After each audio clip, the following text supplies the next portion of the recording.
পায়খানা কেমন হয়? এক এক পিস 2-2.5 কেজি হয়। আমি কেজি জিগাইছি, আমি পরিমাণ জিগাইছি পায়খানার। আমি বলছি পায়খানা কেমন হয়, শক্ত না নরম? হ্যাঁ তো কখনো ধৈর্য দেখা হয় নাই। আরে বাবা ধৈর্য দেখবেন কেন? পায়খানার দিকে চাইলেই তো বোঝা যায়। হ্যাঁ দেখা যায় না।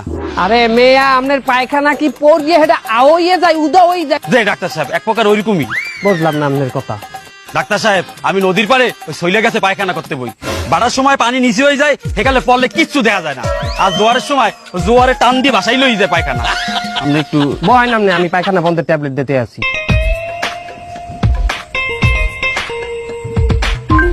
হ্যাঁ গুগল, পায়খানা বন্ধের ট্যাবলেট কি?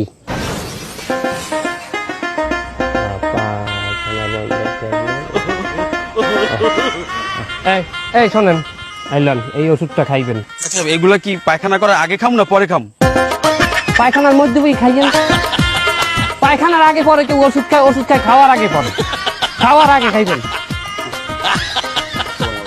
ওয়ালাইকুম আসসালাম। নেক্সট। ডাক্তার সাহেব আসসালামু আলাইকুম। ওয়ালাইকুম আসসালাম, বসেন। কি বাবা, কি আপনার সমস্যা কি? আমার ডাক্তার সাহেব সমস্যা, আমি তো ওই দোকানদারি করি, এক্সের ঘন ঘন প্রস্তাব হয়, তা 15-20 বার তো হয়। এখন আমি তো দোকানদারি করি, এখন এই লোকজন বাসা থাকে, ওই সামনে দিয়ে উঠে যদি আমি প্রস্তাব করতে যাই